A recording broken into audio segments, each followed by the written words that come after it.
מתנות הן דבר מרגש, מקשר בין לקוחות לעסקים בדרך הטובה והחווייתית ביותר. ולכן אני ורדה, שופית המתנות, אייצר עבורכם מתנות מרגשות, מתנות מיוחדות, מתנות שאני מעצבת כמו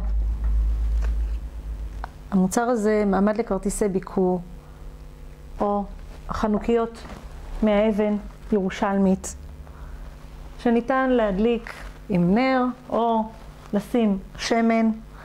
מתנות שכשאני חושבת על הלקוח ועל הצרכים שלו, אני יודעת בדיוק מה אני יכולה לייצר ללקוח, שיהיה מותאם לתקציב, שיהיה מותאם לצרכים, שיהיה מותאם ללוח הזמנים, שהמתנה תעשה כל מה שצריך כדי לרגש את מי שמקבל אותה, וכך לקשר אותו לבעל העסק בצורה האפקטיבית ביותר.